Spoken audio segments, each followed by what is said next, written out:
और में पाक भी अल्लाह भी कुरान भी एक कुछ बुरी बात थी जो ते जो मुसलमान भी एक।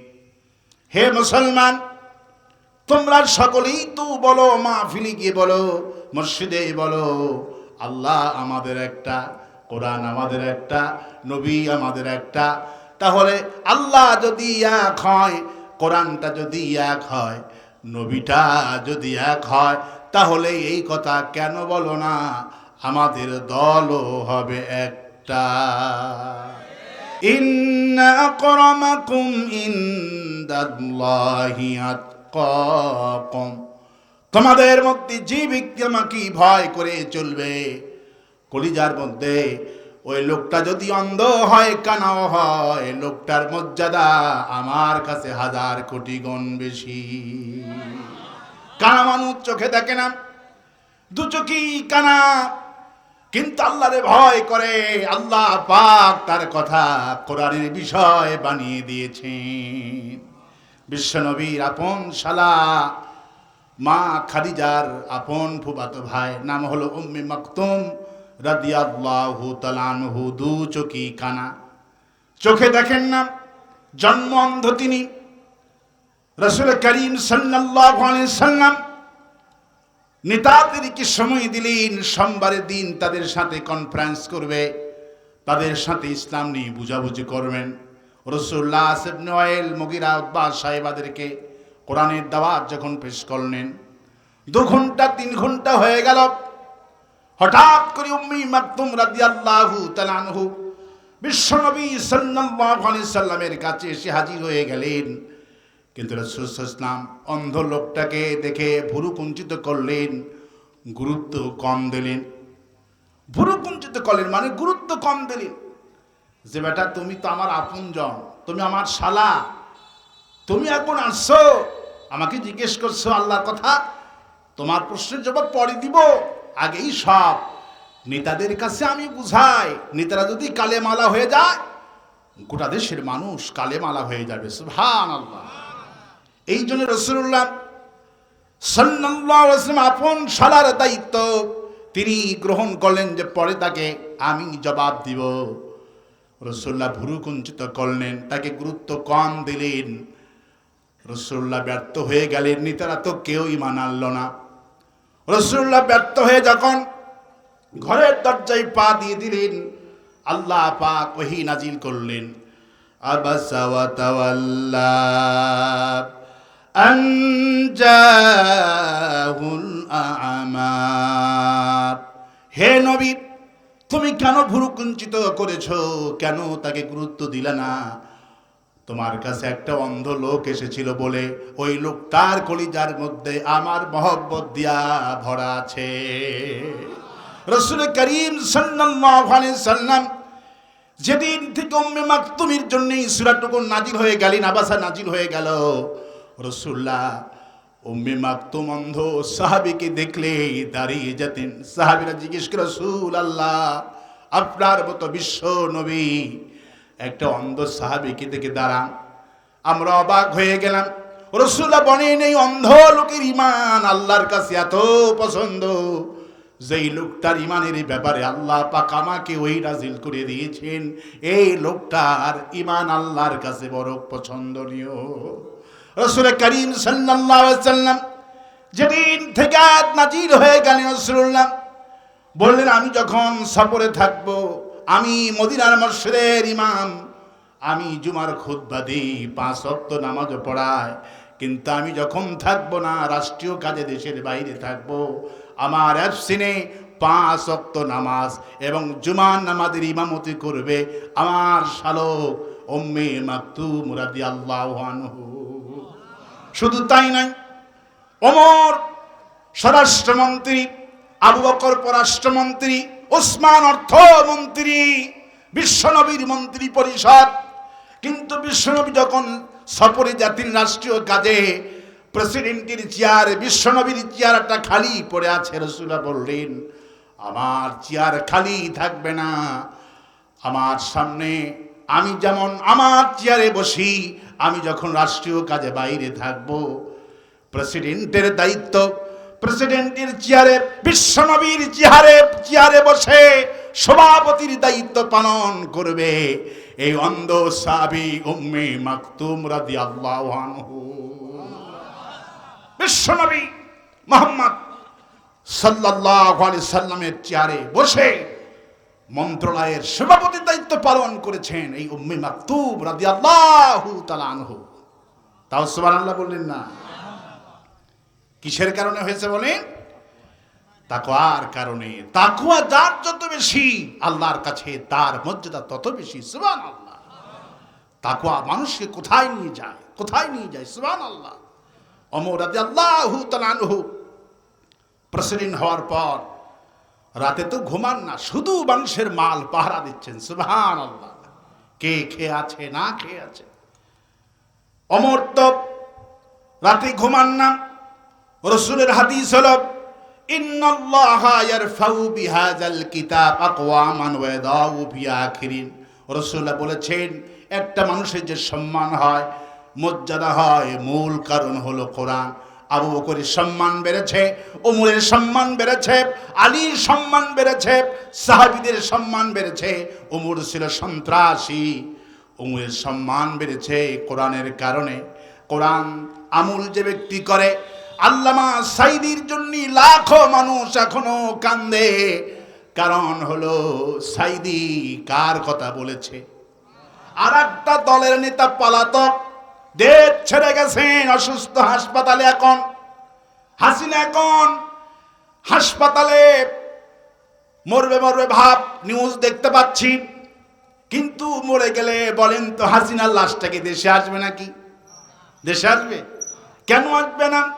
রাসূলুল্লাহ বলেছেন, আল্লাহা ইয়ারফাউ বিহাদাল কিতাব।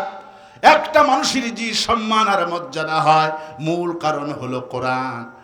সাইদিকে মানুষ ভালোবাসে, জীবন দেয়, কারণ তিনি কোরআনের খাদিম ছিল। আর একটা দলের নেতার জন্য কেউ দোয়া করে না, বাড়ি পর্যন্ত ভেঙ্গে বঙ্গভবন গুড়িয়ে দিয়েছে। কারণ হলো কোরআনের সাথে সম্পর্ক। আমার ভাইয়েরা, রাসূল বলছেন, কোরআনের মন্ত্রী যখন হবে, কোরআনের রাষ্ট্রপ্রধান যখন দেশটা চালাবে, রাতে নেতাগুলি ঘুমাবে না, জনগণের মালগুলি পাহারা দিবে। ওমর বলছে, আমি পাহারায় কাজে আছি। দেখি ফজরের সময় একটা বাড়ির থেকে আওয়াজ আসছে। মেয়ে বলছেন, মা আমি তোমার জন্য অজুর পানি রেখে দিয়েছি। মা বলছে, অজুর পানি এতটুকুন হলে হবে না, আরো 5 কেজি পরিমাণ লাগবে। মেয়ে বললেন, মা বাদ করা কথা, 5 কেজি অজুর জন্য লাগবে না। বলছে, মা আমাদের দুধ কিছু কম হয়েছে, সকাল বেলার হাটে তোমার আব্বা দুধ নিয়ে যাবে, পানি মিশ্রিত করে নিয়ে যাবে। মেয়ে বলছেন, মা ওমর এখন ক্ষমতায়, যদি ধরা পড়ে যায় তোমার কিন্তু শাস্তি হবে। মেয়ে বলছেন, মা তোমার শাস্তি হবে। মা বলছেন, মেয়ে তুমি কি পাগল হয়ে গেলে নাকি? ওমর তো ঘুমায়, ওমরের বাহিনী ঘুমায়। মেয়ে বলছেন, মা জি ওমর ঘুমাতে পারে, ওমরের বাহিনী ঘুমাতে পারে, কিন্তু তোমার আমার স্রষ্টা যিনি, তিনি তো ঘুমাতে পারেন না। লা তাখুজুহু সিনাতু ওয়ালা নাওম। তন্দ্রা নিদ্রা আল্লাহ পাকের কিছুই স্পর্শ করে না। সুবহানাল্লাহ। আল্লাহ কি ঘুমান? ওমর দ্রুত বেগে চলে গেলেন, নামাজ পড়লেন। ছেলেকে বললেন, আব্দুল্লাহ ওই যে একটা গরু বান্ধা, সামান্য ঝুপড়ি বাড়ি, খবর নাও, যদি মেয়েটির বিবাহ না হয়ে থাকে খবর নাও, ওই গোয়ালিনীর মেয়েকে দিয়ে তোমাকে বিবাহ করাবো। সুবহানাল্লাহ। সামান্য গোয়ালিনীর, বাড়ি নাই, ঘর নাই, একটা ঘর একটা গরু, তার বিয়ে প্রেসিডেন্টের পুত্রবধূ হলো। কিসের কারণে হয়েছে? তাকওয়ার কারণে। কিসের কারণে হয়েছে? তাকওয়ার কারণে। সেই তাকওয়া যদি আমরা অবলম্বন করতে পারি, আল্লাহর আরশ আজিম পর্যন্ত, উলাইকাল মুকাররাবুন, আল্লাহ পাকের আরশ আজিম পর্যন্ত আমরা পৌঁছে যাব। সুবহানাল্লাহ। আজকে আলোচনা করব আপনাদের সবার একটি কমন কোরআনে কারীমের সূরা, এমন কেউ নাই এখানে যে সূরাটুকুন তেলাওয়াত করেন না। সূরা ইয়াসিন, সুবহানাল্লাহ বলেন। ইয়াসিন থেকে আজকে কথা হবে। নবী করিম সাল্লাল্লাহু আলাইহি ওয়াসাল্লাম বলছেন, মানুষের হৃদয় যেমন আছে, কোরআনে কারীমের হৃদয় আছে, সেই হৃদয়ের নাম হলো সূরা ইয়াসিন। সুবহানাল্লাহ। কোরআনে কারীমের হৃদয়ের নাম কি? সূরা ইয়াসিন। নবী করিম সাল্লাল্লাহু আলাইহি ওয়াসাল্লাম বলছেন, যেই ঘরে বরকত হয় না, রিজিকে টানাটানি, রিজিক নাই, খাবার নাই, যে ব্যক্তি সকালবেলা সূরা ইয়াসিন তেলাওয়াত করবে আর রাতে ওয়াকিয়া তেলাওয়াত করবে, ওই ঘরের জিম্মাদার আল্লাহ পাক নিজে দান করবে। নবী করিম সাল্লাল্লাহু আলাইহি ওয়াসাল্লাম বলছেন, ইয়াসিন তোমরা বাদ দিও না, ইয়াসিন পড়তে থাকো, কিয়ামতের দিন ইয়াসিন তোমার পক্ষে সুপারিশ করবে। নবী করিম সাল্লাল্লাহু আলাইহি ওয়াসাল্লাম বলছেন, তাই নয়, তোমরা ইয়াসিন পড়ো যখন ফালাউলা ইজা বালাগাতিল হুলকুম, যখন কণ্ঠনালীর কাছে রুহুটা এসে গঙ্গানি হয়, তখন রুহুটা বের হয় না, তোমরা পাশে বসে সূরা ইয়াসিন পড়ো। বাইহাকির বর্ণনা, রাসূলুল্লাহ বলছেন, মুমূর্ষ রোগীর পাশে যদি বসে সূরা ইয়াসিন তেলাওয়াত করো, আল্লাহ পাক রুহুটা আস্তে করে বের করে দেবে। আর আস্তে কোন সুবহানাল্লাহ। আমরা সকলেই এই সূরাটা জানি না, জানি না, সবাই জানি, কিন্তু আমরা এর মধ্যে কি আছে তার ব্যাখ্যা বিশ্লেষণ কখনো আমরা করি না, করার চেষ্টাও করি না। আজকে লম্বাচড়া মোটেই কথা হবে না। সূরা ইয়াসিনের শিক্ষা, নবী করিম সাল্লাল্লাহু আলাইহি ওয়াসাল্লাম বসে আছেন, আস ইবনে ওয়াইল এবং আবু সুফিয়ান একটা হাড্ডি নিয়ে আসছে। কি নিয়ে আসছে? একটা মানুষের কবর থেকে একটা হাড্ডি নিয়ে আসছে। নিয়ে এসে বলছেন, মুহাম্মদ সাল্লাল্লাহু আলাইহি ওয়াসাল্লাম, এই হাড্ডি থেকেও কি কিয়ামতের দিন আল্লাহ পাক আমাদেরকে জীবিত করবেন? সুবহানাল্লাহ। আল্লাহ পাক তাদের এই প্রশ্নের জবাবে সূরা ইয়াসিনের আল্লাহ পাক ৭৭ নম্বর আয়াতে কারিমা নাযিল করে। সুবহানাল্লাহ। এইরকম করে কাফেরদের প্রতিটি কথার জবাব আল্লাহ পাক কোরআনে কারিমে দিচ্ছেন। আল্লাহ পাক বলছেন, ইন্না নাহনু নাযালনা আলাইকাল কুরআনা তানজিলা। হে নবী, পর্যায়ক্রমে ৩০টি বছর ধরে আমি তোমার প্রতি কোরআন নাযিল করে দিব। ইল্লা জিনাকা বিল হাক্কি আহসানান তাফসীরা। আমি আল্লাহ নিজে যখন কেউ প্রশ্ন করবে, ইল্লা জিনাকা বিল হাক্কি আহসানান তাফসীরা, আমি আল্লাহ নিজেই তোমাকে তাফসীর করে, নিজে ব্যাখ্যা করে শোনাবো। সুবহানাল্লাহ। আজকে যে তাফসীর মাহফিল দেওয়া হয়েছে, আল্লাহ পাক বলছেন, ইল্লা জিনাকা বিল হাক্কি ওয়া হাসানা তাফসীরা, আমি নিজে তাফসীর করে তোমাকে বুঝাইয়ে দেব। সুবহানাল্লাহ। সেই তাফসীরটা আল্লাহ করেছে। তাফসীরটা কে করেছে? আল্লাহ। রাসূল সাল্লাল্লাহু আলাইহি ওয়াসাল্লামকে ব্যাখ্যা কে করেছেন? কিন্তু আমাদের কাছে কোরআন আছে। আমাদের কাছে কি আছে বলেন? আমাদের কাছে কোরআন আছে, কিন্তু কোরআন থাকা সত্ত্বেও আজকে বাংলার মুসলমান কোরআন বুঝতেছে না। অনেক মুফতি মাওলানা আছে, কোরআন শরীফ মুখস্থ আছে, কোরআন শরীফ তেলাওয়াত করে, কিন্তু কোরআনের পক্ষে না থেকে বামপন্থীদের সাথে ঐক্যমত করতেছে। আছে না নাই? আছে না নাই? আছে।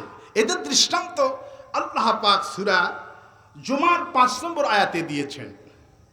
নবী করিম সাল্লাল্লাহু আলাইহি ওয়াসাল্লাম যখন এসে দাওয়াত দিচ্ছেন, লা ইলাহা ইল্লাল্লাহু মুহাম্মাদুর রাসূলুল্লাহ, রাসূল যখন কালেমার দাওয়াত দিলেন, মক্কার ইহুদিরা, মদিনার ইহুদিরা, ওরা তাওরাত মুখস্থ ছিল ওদের কাছে, তাওরাতটা তখন ছিল, ওরা তাওরাতটা তখন তেলাওয়াত করত, কিন্তু রাসূলের প্রতি ঈমান তারা আনত না। তাওরাত শুধু মুখস্থ করত আর তেলাওয়াত করত। তাদের তাওরাতটা মুখস্থ আছে, তাওরাত তেলাওয়াত করে। তাওরাতের মধ্যে হাজার হাজার বার এসেছেন মুহাম্মদ সাল্লাল্লাহু আলাইহি সাল্লাম হবেন আখিরি নবী, উনি হবেন শেষ নবী।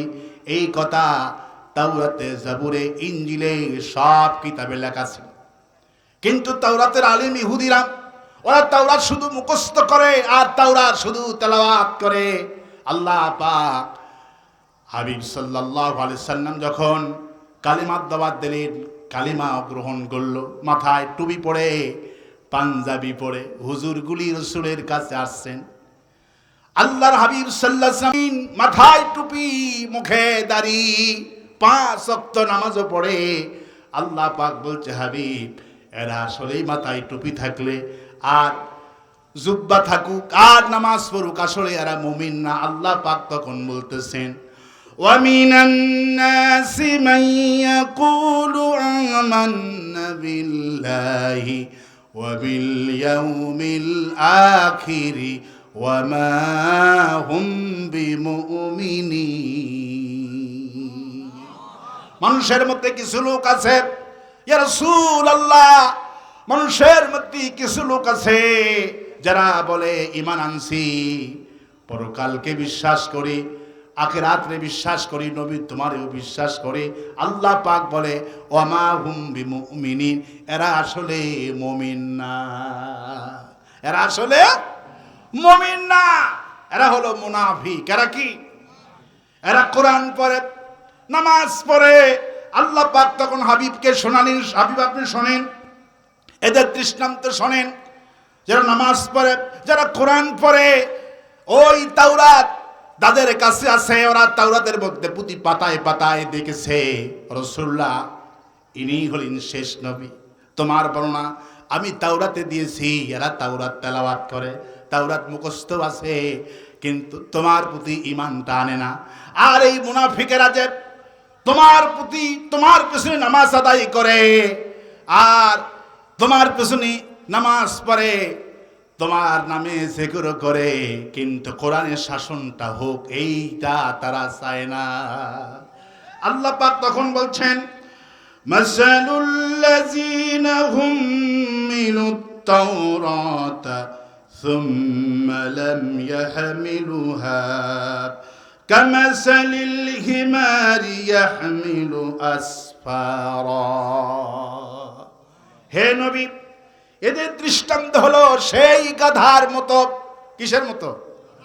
আল্লাহ পাক কত চমৎকার করে দৃষ্টান্ত দিচ্ছে। আমি যখন কোরআনে কারীম তালাশ করি, যখন মুসার দৃষ্টান্ত আল্লাহ দিয়েছেন, মৌমাছির দৃষ্টান্ত দিয়েছেন, আল্লাহ পাক এখানে গাধার দৃষ্টান্ত দিচ্ছে আর রাসূলকে বুঝাচ্ছেন, তোমার আজকে তোমার পেছনে নামাজ পড়ে, তোমার মধ্যে জুব্বা, তোমার মধ্যে পাকড়ি, এদের দৃষ্টান্ত হলো এই গাধার মতো। মাসালুল লাযিনা হুমিলুত তাওরাতা সুম্মা লাম ইয়াহমিলুহা। হে রাসূল, আমি তাওরাতের দায়িত্বভার আমি যাদেরকে দিয়েছিলাম, ওরা তাওরাতের দায়িত্ব পালন করেনি। আর এই যে ইহুদিরা, এরা তাওরাত মুখস্থ আছে, তাওরাত শুধু মুখস্থ তেলাওয়াত করে, তাওরাত শুধু দেখে তেলাওয়াত করে, তাওরাত মুখস্থ তেলাওয়াত করে, কিন্তু তাওরাত অনুযায়ী তোমার প্রতি ঈমান আনলো না। ওরা তাওরাত পড়েছে যে তুমি শেষ নবী, কিন্তু ওরা, ওদের দৃষ্টান্ত হলো গাধার মতো। রাসূল সাল্লাল্লাহু আলাইহি ওয়াসাল্লামকে আল্লাহ বলছে ওদের দৃষ্টান্ত হলো গাধার মতো। গাধার পিঠে যদি কয়েক হাজার মন কিতাব দেওয়া হয়, আল্লাহ পাক বলছেন গাধার পিঠে যদি শত শত মন কিতাব দাও, গাধা কিতাব বহন করবে, গাধা কিতাব বহন করবে, গাধা কিন্তু বুঝবে না আমার পিঠের উপরে কিতাব আছে, না আমার পিঠের উপরে লবণ আছে, না ভুসি আছে, না আমার পিঠের উপরে ঘাস আছে। গাধা যেমন বোঝে না, এই গাধারা একই অবস্থা। এরা কোরআন মুখস্থ আছে, নামাজ পড়ে, কোরআনের হাফেজ, কোরআন মুখস্থ আছে, এরা কোরআন তেলাওয়াত করে, রমজান মাসে খতম করে, কিন্তু কোরআনের মধ্যে কি আছে একটা বারও বোঝে না। কোরআনের শাসন যারা চায়, কোরআনের শাসন যারা চায়, তাদের বিরুদ্ধে স্লোগান দিচ্ছে কোরআন তেলাওয়াতকারীরা। এদের দৃষ্টান্ত হলো গাধার মতো। কিসের মতো? গাধার মতো। এই দৃষ্টান্ত কে দিয়েছে? আল্লাহ দিয়েছে। যারা তাওরাত ওদের প্রতি নাজিল করছিলাম, ওরা তাওরাত, ওরা শুধু তাওরাত খতম করে, তাওরাত তেলাওয়াত করে, তাওরাত মুখস্থ করে, কিন্তু তাওরাতের মধ্যে কি আছে বোঝে না। কোরআন শরীফের হাফেজ আমার দেশে কম না বেশি? লক্ষ লক্ষ হাফেজ, লক্ষ লক্ষ আলিম কোরআন পড়ে। যদি এতগুলি মানুষ যদি কোরআন শরীফ বুঝতো, আর কোরআন শরীফ যদি শাসনটা চাইতো, বাংলার এই জমিনে কোরআনের রাজ কায়েম হয়ে যেত। আমাদের কোরআনের পাখি 50টি বছর ধরে কোরআনে কারিমের দাওয়াত দিল, মানুষ কি বুঝলো না কি বলেন তো? আমরা প্রতিদিন তাফসীর মাহফিল করছি, মানুষকে বোঝাচ্ছি কোরআন থেকে, কিন্তু এই জাতি তো কোরআন বুঝছে না। এই জন্য আমার আফসোস করে ওই দৃষ্টান্তটা বারবার দিতে ইচ্ছা করে। ওই দৃষ্টান্ত আমি দিই। একটা ছেলের ওজন হলো 120 কেজি, বয়স মাত্র 25 বছর। কত বছর? ছেলে ডাক্তারের কাছে গিয়েছেন, ডাক্তার সাহেব আমার 20 বছর বয়সে 125 কেজি ওজন, আমার কি হয়েছে দেখেন। ডাক্তার টেস্ট ফেস করে বলল, বাবা তোমার কোনো অসুখ নেই, আমি তোমাকে প্রেসক্রিপশন করছি, এই প্রেসক্রিপশন মতো যদি 1 মাস চলতে পারো ওজন কমবা 50 কেজি। কত কেজি? প্রেসক্রিপশন দিয়ে দিল। ছেলে খুব জলদি ডিসপেন্সারিতে চলে গেল। ওষুধ যেটা বিক্রি করে ওরা প্রেসক্রিপশন নিয়ে দেখে, ইন্নালিল্লাহ, ডাক্তার সাহেব কোনো ওষুধপত্র লেখেনি, শুধু লেখছে সকালে 2 রুটি আর মাগরিবের পর 2 রুটি। বাবা তোমাকে কি ওষুধ দেবো? ডাক্তার তো কোনো ওষুধই লেখেনি। কই বলেন কি? বেটা 800 টাকা ভিজিট দিল, 10,000 টাকা পরীক্ষা দিল। ডাক্তারগুলো যে ডাকাত, প্রত্যেকটি ডাক্তারের ইসলাম যদি ক্ষমতা আসে, অধিকাংশ ডাক্তারের ফাঁসি হবে। ঠিক কিনা বলে? এদের চেয়ে বড় বাটপার পৃথিবীতে আর কোনো খাতেই আমার মনে হয় না। ঠিক কিনা বলে?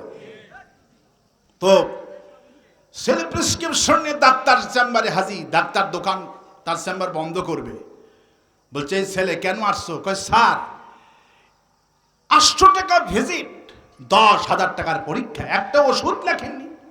ডাক্তার কয়, বাবা ডাক্তার তো আমি, তোমার শরীরে কোনো রোগ নাই, তোমার ওজনটাই হলো প্রবলেম।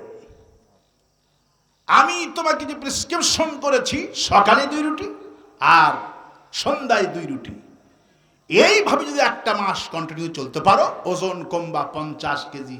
বুঝছো? ছেলে কয়, স্যার বুঝলাম। যখন ছেলে দরজা দিয়ে বের হচ্ছে, আবার এবার টান করে ডাক্তারের কাছে হাজির। স্যার একটা জিনিস বুঝিনি। কি বুঝনি বাবা? স্যার এই যে সকালে 2 রুটি আর মাগরিবের পর 2 রুটি, স্যার এই যে রুটি খাবো, এই রুটি খানটা ভাত খাওয়ার আগে খাবো না পরে খাবো? আচ্ছা বলেন, এই ছেলে কিছু বুঝেছে? এই ছেলে যেমন ঠিক কিছু বোঝে নাই, আমার দেশের মুসলমানেরা ঠিক একই অবস্থা। তাফসীর আমার দেশে হচ্ছে, যে হুজুরগুলি তাফসীর করে অধিকাংশ হুজুরগুলিও বোঝে না, জনগণও বোঝে না। আমার ভাইয়েরা কান লাগান। রাসূল করিম সাল্লাল্লাহু আলাইহি সাল্লাম যখন কালেমার দাওয়াত দিলেন, وَلَقَدْ بَعَثْنَا فِي كُلِّ أُمَّةٍ رَسُولًا أَنِ اعْبُدُوا اللَّهَ وَاجْتَنِبُوا الطَّاغُوتَ। সমস্ত নবীরা এক আল্লাহর দাওয়াত দিয়েছেন। সব নবীরা বলেছেন, এসো এক আল্লাহর গোলামি করি, আল্লাহর প্রতি ঈমান আনি আর তাগুতকে বর্জন করি। আমরা কালেমা পড়ি ঠিকই, তাগুতকে বর্জন করি না। তাগুত বলা হয় কোরআনের শাসন যারা মানে না, ক্ষমতায় গিয়ে কোরআনের বিরুদ্ধে আইন পাশ করে, এদের কি বলা হয়? তাগুত। কি বলা হয়? তাগুত। আমার দেশে তাগুত ছিল না? ছিল না? ছিল। আমার ভাইরা আজকে আলোচনা হবে সূরা ইয়াসিনের শিক্ষা। সুবহানাল্লাহ বলে। সূরা ইয়াসিন তো পড়লাম সারাটা জীবন, কিন্তু এর মধ্যে কি আছে আজকে আমরা খুঁজে বের করার চেষ্টা করব। আল্লাহ রাব্বুল আলামিন হাবিব যখন দাওয়াত দিলেন, কালেমার দাওয়াত যখন দিলেন, তখন মুনাফিকেরা আর কাফেরেরা রাসূল করিম সাল্লাল্লাহু আলাইহি সাল্লামের কাছে এসে বলছেন, আপনি হলেন মিথ্যা নবী। নাউযুবিল্লাহ। মাইকের অবস্থা এমন হলো কেন? মাইক আবার একটু সাউন্ড বাড়ে, একটু সাউন্ড। রাসূল করিম সাল্লাল্লাহু আলাইহি ওয়াসাল্লামকে যখন তারা মিথ্যা নবী বললেন, আল্লাহ পাক সহ্য করতে পারলেন না। আল্লাহ রাব্বুল আলামিন সঙ্গে সঙ্গে আয়াতে কারিমা নাজিল করে দিলেন। সবাই পড়েন, আউযু বিল্লাহি মিনাশ শাইতানির রাজিম, বিসমিল্লাহির রহমানির রহিম, ইয়াসিন ওয়াল কুরআনিল হাকীম, ইন্নাকা লামিনাল মুরসালিন আলা সিরাতিম মুস্তাকিম, তানজিলাল আযীজির রহিম। আল্লাহ পাক রাসূল করিম সাল্লাল্লাহু আলাইহি ওয়াসাল্লামকে যখন তারা মিথ্যা নবী বললেন, রাসূলকে যখন তারা মিথ্যা নবী বললেন, আল্লাহ পাক বলছেন, ইয়াসিন, আমি আল্লাহ। ইয়াসিন এর অর্থ তো আল্লাহই ভালো জানেন। আল্লাহ পাক তারপরে বলছেন, ওয়াল কুরআনিল হাকীম, আমি রব্বুল আলামিন এই বিজ্ঞানময় কোরআনের কসম করে বলছি, ইয়া রাসূলুল্লাহ, আমি বিজ্ঞানময় কোরআনের কসম করে বলছি। কি বলছি? আপনাকে যে এই সমাজের লোকেরা মিথ্যা নবী বলছেন, ইন্নাকা লামিনাল মুরসালিন, আর তুমি নিশ্চয় রাসূলদের অন্তর্ভুক্ত। সুবহানাল্লাহ। আলা সিরাতিম মুস্তাকিম, এবং তুমি সত্য পথের উপরে প্রতিষ্ঠিত। সুবহানাল্লাহ। রাসূলকে যখন আল্লাহ পাক সত্য নবীর ঘোষণা দিলেন, তুমি সত্য পথের উপরে তুমি আছো। তানজিলাল আযীজির রহিম, আর এই কোরআন তো কেউ নাজিল করেনি, আমার পক্ষ থেকে তোমার প্রতি কোরআন নাজিল করেছি। কোন সুবহানাল্লাহ। রাসূলকে যখন আল্লাহ পাক সান্ত্বনা দিচ্ছেন, রাসূল যখন দাওয়াত দিলেন, তখন ওরা বাধা দিল, রাসূলকে মিথ্যা নবী বলল। আল্লাহ পাক বলছেন, আল্লাহ পাক বলছেন, আমি শপথ করছি, বিজ্ঞানময় কোরআনের শপথ করে বলছি, ইয়া রাসূলুল্লাহ, আমি আল্লাহ কসম করছি, তুমি রাসূলদের অন্তর্ভুক্ত। সুবহানাল্লাহ। রাসূল সাল্লাল্লাহু আলাইহি ওয়াসাল্লাম বসে আছেন, আয়াতে কারিমা শেষই হয়নি, জিবরাইল আমিন আর একটা খবর নিয়ে আসছে, রাসূলুল্লাহ, আপনার আগেই যারা এই কালিমার দাওয়াত দিয়েছি, হাসরাতান আলাল ইবাদ মা ইয়াতিহিম মির রাসূলিন ইল্লা কানু বিহি ইস্তাহজিউন। হে নবী, এমন কোন নবী পাঠালাম না যেই নবীকে এই জালেমেরা কটূক্তি করেনি, ধিক্কার দেয়নি। আফসোস বান্দাদের জন্য, সব নবীদের সাথে তারা কি আচরণ করেছে, তোমাকে তারা এখনো রাসূল অস্বীকার করছে। আর আমি আল্লাহ ঘোষণা করছি, ইন্নাকা লামিনাল মুরসালিন, তুমি তো রাসূলদের অন্তর্ভুক্ত। তোমাকে আমি শোনাচ্ছি, শোনো। আজ থেকে 500 বছর আগে তুরস্কের আন্তাকিয়া শহরের ভেতরে সাদিক নামে একজন নবীকে পাঠাইছিলাম। আল্লাহ পাক সূরা ইয়াসিনের ভেতরে সেই কাহিনী আল্লাহ পাক শোনাচ্ছেন। কোন সুবহানাল্লাহ। সাদিক নামে একজন নবীকে পাঠান, তুরস্কের এবং মিশরের সিরিয়ার দক্ষিণ সীমানায় মিলে আন্তাকিয়া শহরে আল্লাহ পাক সাদিক নামে একজন নবীকে পাঠাচ্ছিলেন। তারপরে আল্লাহ পাক আরো 2 জন নবীকে পাঠান। রাসূলকে যখন তারা নবী মানতে স্বীকার করছেন, আল্লাহ তো কসম করছি, আমি আল্লাহ কসম করছি, ওয়াল কুরআনিল হাকীম, আমি আল্লাহ কসম করছি, আমি বিজ্ঞানময় কোরআনে শপথ করে বলছি, ইয়াসিন ওয়াল কুরআনিল হাকীম, আমি আল্লাহ শপথ করছি, ইন্নাকা লামিনাল মুরসালিন, তুমি অবশ্যই রাসূলদের অন্তর্ভুক্ত রাসূল।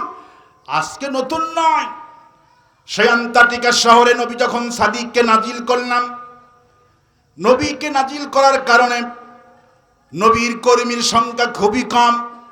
নবীকে হুমকি দিল সমাজের লোকেরা, যদি আর একবার যদি কালেমার দাওয়াত দাও, পাথর মেরে হত্যা করব।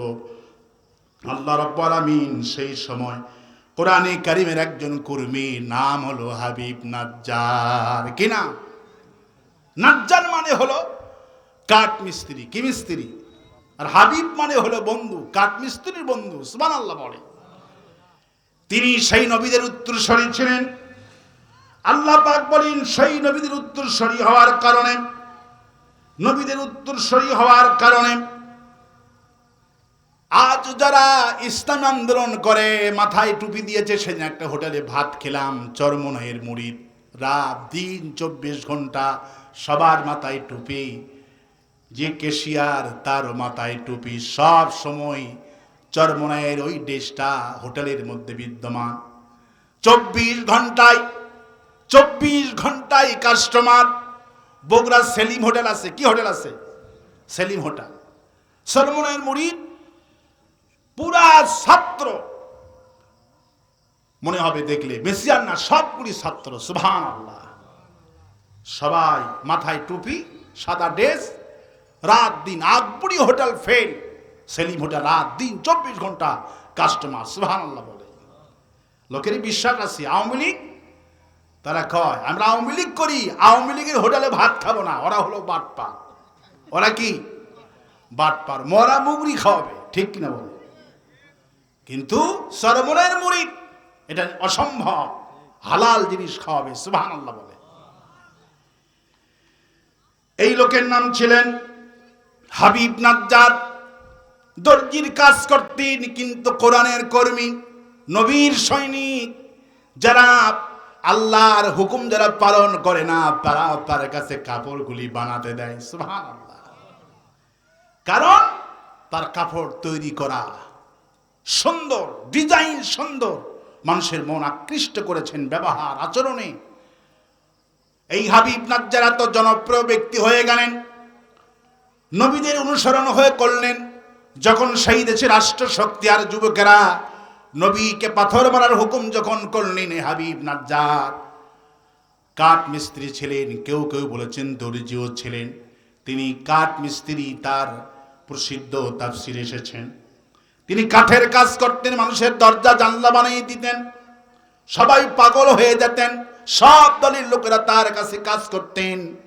আল্লাহ পাক বললেন, কোরআনের জন্য যারা জীবন দেয় তাদের মর্যাদা আল্লাহ পাক কোরআনে কারিমে কোট করে দিলেন। কারণ হাবিব নাজ্জার যুগে যুগে সমাজে আসবে।